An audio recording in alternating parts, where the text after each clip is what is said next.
right, so look, hi, bows and bow ties. I want to welcome you to another video with me, the Black opinionated woman, also known as a Bow, on the Bow Travels channel. So I chose to do this video in my car. For many people who are familiar with my other channel, you know I tend to do a lot of things in my car, but I specifically chose to do this particular video in my car because I want to talk about some of the things that Europeans don't realize about being in the US. Okay, now I'm sure you guys, for those of you who are in Europe, are familiar with the US and their vehicles as far as we like big cars, we like our cars. It's more like car, and more car. But look, I'm not going to show you everything where I am because it's none of your business where I'm living or where I'm driving to. But, well, actually, I am going to tell you. I am letting you see what it's like for me driving to work. Now, it's about 7:50 in the morning, and on certain days, 3 days out of the week, I go in really early. So you may see me leave the house somewhere between 5 and 5:30 a.m. and it's really dark outside. But on 2 days out of the week, I have bus stop duty, getting my kids to the bus stop, and my husband goes in early. So, as you can see from a little bit to my left on your right, you see a little bit, well, okay, it's not quite, it's trying to be spring here, and spring hasn't sprung. But as you can see, you're going to see a lot of open land here because where I live, it's kind of like suburban slash country, but not really. But we're next to more, I wouldn't say urban, but more populated areas. But we're kind of like tucked off a little bit. So as you can see, you're seeing a lot of grass here, and I don't want to expose too much where I am. Now, why am I showing you this? Because in Europe, and I've lived in Europe, so I'm coming from a place of experience, um, the countries are just so small. I said it. The countries are really small, and there's a lot of history there, don't get me wrong. But the countries themselves have been around for quite a bit of time, and they're so small, and everyone's butt up against each other, right? So because there is, I guess because the countries are not as vast as the United States, everything tends to be smaller. Smaller homes, smaller cars, shorter distances between, I don't know, wherever it is you're trying to go. But here in the United States, this country is so large. I said, listen, it is so large. If I'm not sure if you can see off here, off to the left, there's like a little tree farm here. They're replanting trees, so you see a whole, I think, yeah, it's a whole bunch of trees being replanted. Now, it's so large here. We have to generally, you know, transport ourselves by car. Now, if you're living in a city, there is some public transportation. Some cities are more developed than others. But generally speaking, here, when people always think about the Americans and their love affair for their car, well, it's because we have to. If we want to get somewhere, we drive. The place, sorry, I just went over a train track there. But okay, so you're gonna see me go over the river and through the woods.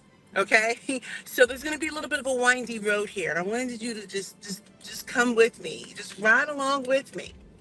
Now, because the country is so big and everything we do is so far, we have to have cars, right? And we have to have reliable cars. So oftentimes when like if I'm in Europe or whatever, and everyone's like, oh my goodness, the Americans are so cultured, they don't go anywhere. I would beg to differ. Because the Americans have a love affair for their car, you'll find that we tend to have more, in my opinion, luxury built into our car. Now, that's not to say that there aren't nicer cars overseas and stuff like that. That's not what I'm saying. But if I want to go to rent a car in Europe, I'm trying to think, when was the last time I rented a car? Actually, the last time I rented a car was when I was in Iceland. When I was in Europe, I think we just took taxis and that type of thing. But even still, it I got the impression it was just more like utilitarian. It was very small, it was very cramped, right? Now, granted, I was rolling deep with my family. I have 4 kids, and my husband and myself, so it was 6 of us. So if we didn't get a large taxi, then we had to split up into 2 different vehicles. But here in the United States, we tend to like a lot of more space, and we tend to like a little bit more luxury or accoutrements in our vehicles because we spend time in our vehicles. So as you can see here, it's got like you see what's happening here, and then actually some of these homes that are offset are like beautiful homes. They're beautiful, large, gorgeous homes. But as you can see here, obviously this is trash day. So they're having to bring their trash cans, these blue trash cans. Well, I'm not sure if you can see it now. There are blue trash cans you'll see on this road. It's brought out to the end of the street, right? Because the houses are pushed back. Um, and that's for when the trash service comes, they'll come pick up these large trash cans and move on. So, anyway, back to the car situation. In the United States, for example, it takes us quite a bit of time to get anywhere. So we don't typically speak in terms of, oh, it's just 3 miles or 5 kilometers down the road, or um, we would say 6.6 miles or 10 kilometers down the road, right? Like we don't speak in terms of actual distance. We speak in terms of time, because distance might freak people out in terms of like we're so used to driving. So for us, we'll say, oh, it'll take you 30 minutes. It'll take you 20 minutes. It'll take you blah, blah, blah. So that's the reason why we tend to make sure when we purchase groceries, when we do certain things, we tend to buy a lot of things in bulk too. It's not that we don't want to go to a fresh market every day, but it's not always available. So there are little farmers markets and stuff like that, that we can get to, which is great. And sometimes we tend to grow our own stuff, but ultimately, when it comes down to it, when we want to do certain things, we speak in terms of time, not in terms of distance traveled. So that's just one of those things I wanted to point out with the Americans. Now, when I talk about being cultured or being well traveled or whatever, I'm actually going to beg to differ with many of the Europeans, because if you travel 2 to 4 hours, you're in another country. Yeah. But see, here in the United States, you can travel 2 to 4 hours and haven't even left your state. You haven't even left your state. You got to remember, in Europe, you have the entire continent where you travel multiple time zones. In the United States, we have multiple time zones and we haven't even left the country. That's not even counting Alaska, which is not part of the lower contiguous 48 states, or Hawaii, which is it's an island off of in the Pacific Ocean, right? That's still a state, which is closer to Asia or Australia. Well, it's closer to nothing. It's in the middle of the ocean. But the point I'm making is the United States is so large that it takes up a huge portion of Europe alone. And so what happens is you'll get these people who've never even been to the United States, and they don't understand that traveling in the United States alone is a thing.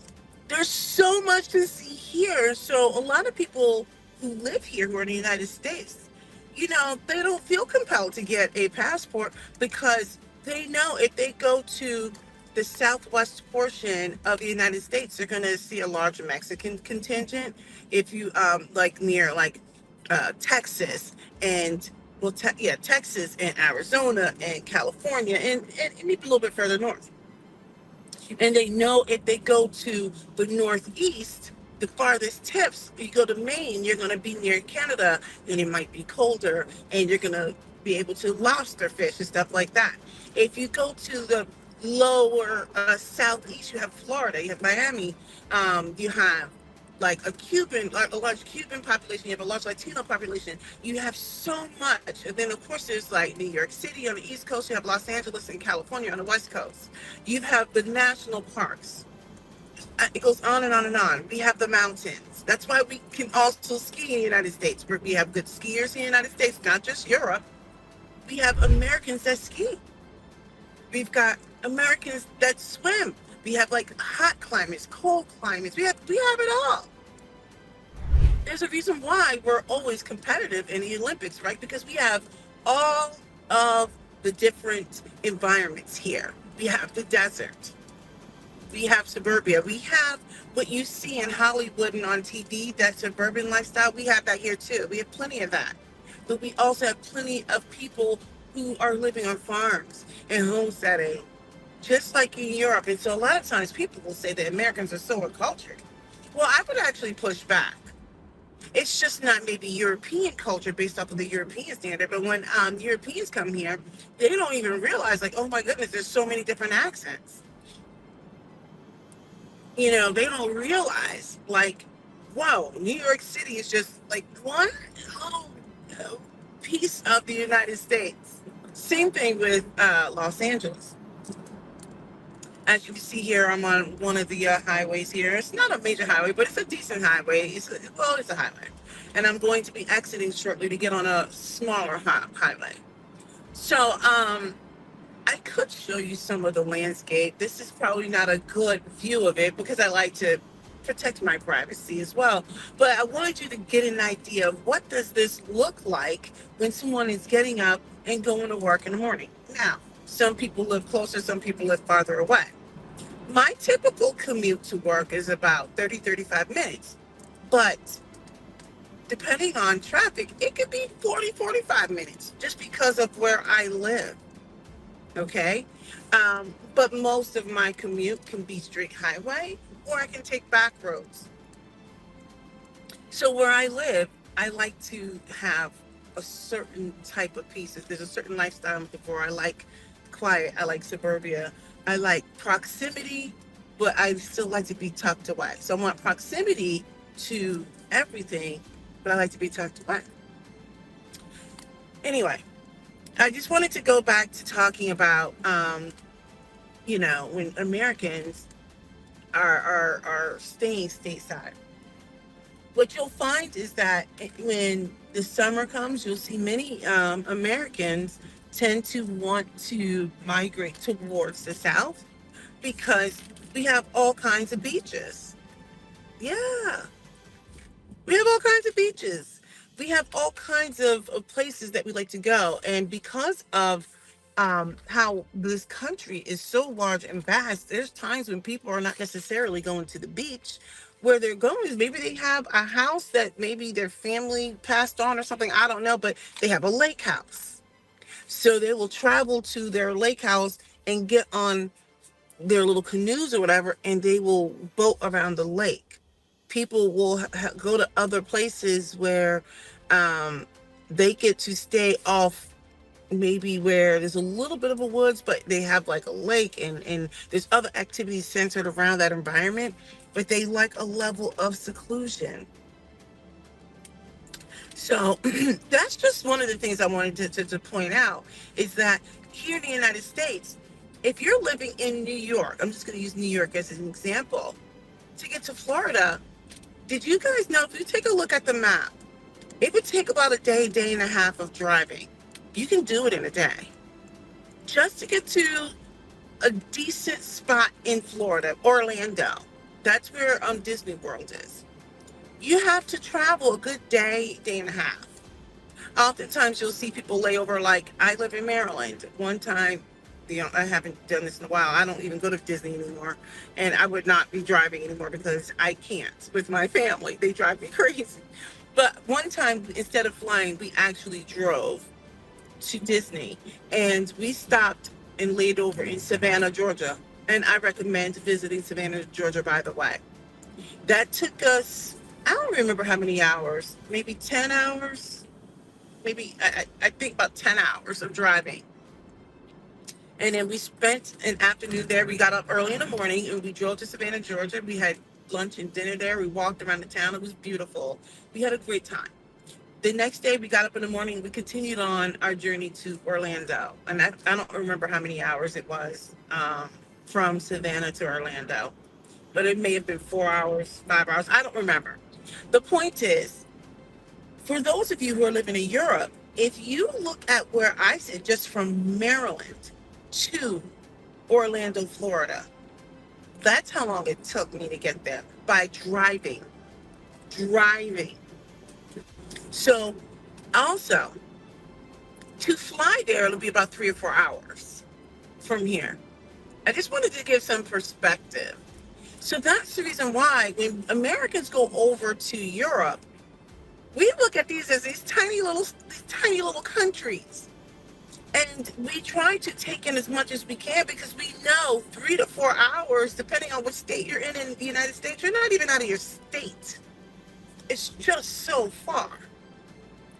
And on top of that, the culture within the United States, although albeit it may be young, there's very distinct cultures here. The culture that's in um, Florida, then there's plenty of subcultures in Florida. It's completely different than that's what in Washington State. If you don't know where Washington State is, if you look at the United States and you go north and west, see someplace like Washington State borders Canada. The things that they do there, they're more outdoorsy, hiking and I don't know, anything outdoorsy. If you're in Florida, you're on the beach. You're it's a different type of outdoor space. You're into the water on the beach.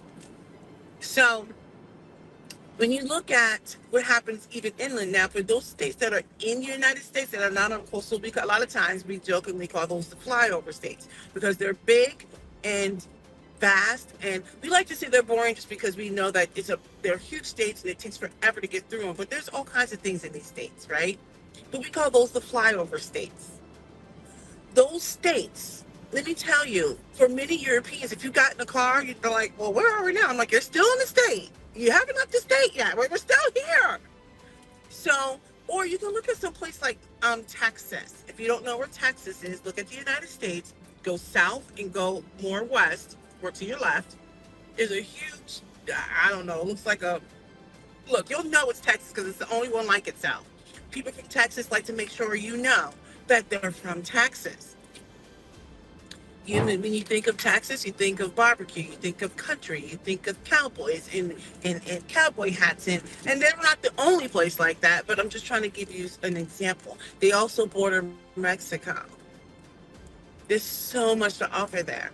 Louisiana, don't get me, oh my goodness, there's so much like Louisiana. You got like New Orleans, you got the Bayou, you got, what it's like being Creole, what the people look like down there.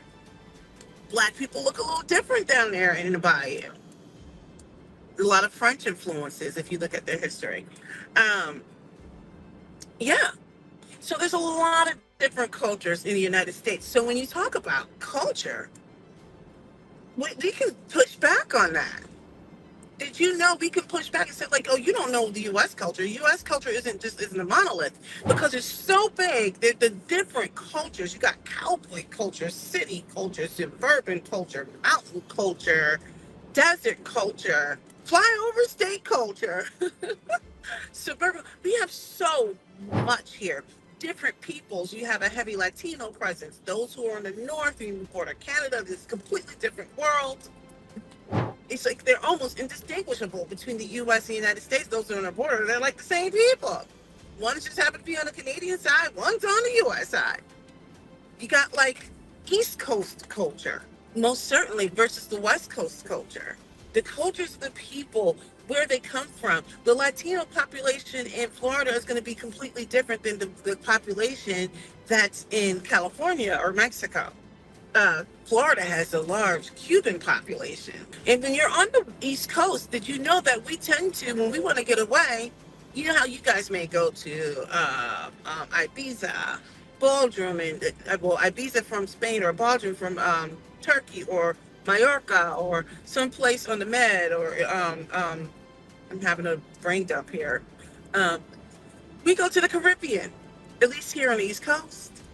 We go to the Jamaica and the Barbados and Aruba and the Virgin Islands and Turks and Caicos. It is common. People do it all the time because we are near the islands. Puerto Rico. I just came back from Puerto Rico in February, but Puerto Rico is still part of the United States. So there's just stuff like that. Anyway, so I wanted to just push back on Europeans thinking that Americans don't have culture. I think what happens is oftentimes Europeans have a blind spot because they look at culture as European and they centralize themselves. They're like, this is culture. I'm like, there's a reason why there's so many border skirmishes too. I mean, like, well, I don't know in recent times, but like because everybody's all up on top of each other, they're all close to each other. 500 different languages. I mean, I enjoyed my time in Europe, but what I'm saying is, you guys are all next to each other. You guys have your own set of problems. Like here in the United States, we have our own problems. The point I'm making is, if you have never traveled or toured the United States, then let me tell you, to tour the United States, you actually need money because it's not close. You guys can get on a train and travel anywhere in Europe. The United States is outrageous. So while you go into some of these smaller countries, let me tell you, those countries that you're traveling through, oftentimes you still will not have even left a state in the United States. Now, I will say this. I still enjoy Europe. Europe has a lot of culture. There's still so much I have not seen in Europe. There's so much to offer. I think it's amazing. But I would actually push back on the Europeans when they're talking about the Americans are this, Americans are that. And many of them haven't spent significant time here. They've gone to places like New York and they're like, oh yeah, I went to New York. I'm like, okay, miss me. That's like me saying, I've been to Paris, so I'm cultured. Well, I have been to Paris more than once. But that's not my point. I'm just saying that many times they've hit one or two big cities and in their mind, that is the United States. And I'm like, the United States is so outrageously large. I would liken it to like in Australia. Australia is huge. I've been there. I went to the Northern Territory and I was in Melbourne and Sydney and can't remember. I'm losing. I should remember this, but I don't. And I was like, this is a big country.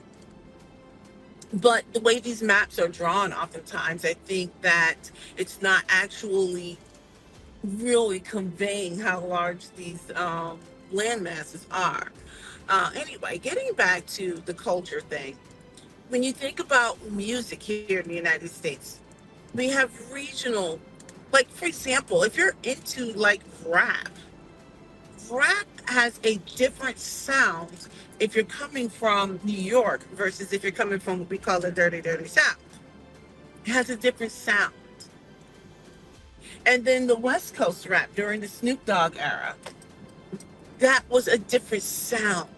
Well, that's because it's just a completely different environment, a completely different culture. They have a completely different way of life. Okay? So when we think about I just mentioned music, but like we have rap, we have country, we have R&B, we have pop, we have all this other stuff. Much of that has been influenced here in the United States. Regional cultural differences are what influence this music. When you think in terms of fashion, see, Europe tends to have similar fashion. That's not to say that there aren't regional differences, but the fashion in the United States will change based on the region, partially because the weather dictates the fashion. So if you're from a place that gets a lot of cold weather, well, the way we dress is differently than those who are living in the South or maybe in California, right? The things that we own, different. So anyway, I just wanted to push back on y'all not gonna talk about my country, even though we got a whole lot of problems. I just wanted to just lend a different perspective because we have this love affair for our car. As you can see, I'm still driving. We have this love affair for we can be very nationalistic when pushed, right? For the most part, okay, this is gonna sound weird, and I mean this not to sound harsh, but it's kind of true. In the United States, do you know that most Americans could care less about what happens in Europe, which is probably why they don't seem to be as aware. But I don't think Europeans are truly aware of everything that happens here, as they shouldn't be. They probably get big highlights, right? There's a lot of sub things that are happening here that don't make it to the news over there. Because whenever I'm traveling, there's a lot of things that they don't put on the news over there about the US. I don't go crazy over it. I think Europeans go crazy about it when they come over here. How come you don't know this stuff about us? When we're over in Europe, we don't care.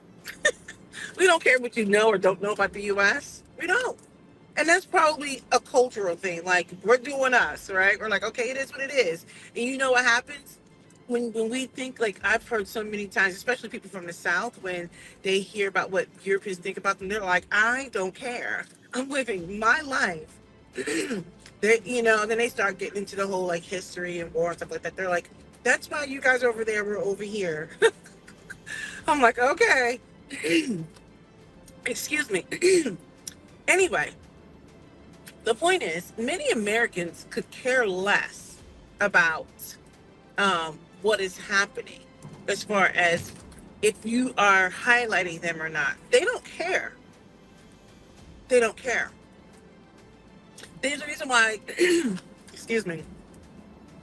There's a reason why so many of them they have these songs. And I'm proud to be an American, where at least I know I'm free, and I won't forget the man who died.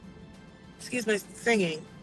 Anyway, so you get a lot of that kind of nationalistic kind of feeling, right? Like they don't care. Now, I always advocate for people to leave the United States just to get a taste of what it's like to be someplace else, but people aren't necessarily motivated for it. You have some, once they leave, they're like, wow, that was a great experience. I'm still happy to come home. Um, I'm going to give you a hint. I love Europe. I've traveled through parts of Asia. I really enjoyed my time there. But at the end of the day, I guess when it comes down to it, I love being American too. Could I live in Europe again? Yes. What is my preference? I actually still prefer to live here in the United States. I just wanted to give that perspective on Americans, their lack of culture, or something along those lines. Okay, I need to get over. All right, car, stop making all these noises. Um, we can sometimes become up as being self-centered. Well, I think a lot of that is dictated by virtue of, like, think about it. We have no major country or landmass to the left or right of us. We have oceans on either side of us. So we were forced to be, separated from much of the world for a long period of time. And so we've learned to be insular and self-supporting, right? So it's just something to think about. I still love Europe. I could totally live in Europe, but at the end of the day, my family's here. I love being American. I love being in the United States. Do me a favor, leave a comment. Let me know what your thoughts are. And don't forget to subscribe. And you want to know what? Make sure you watch all my videos, because all my videos are amazing. Go watch every single one of them. All right. Until next time, happy travels.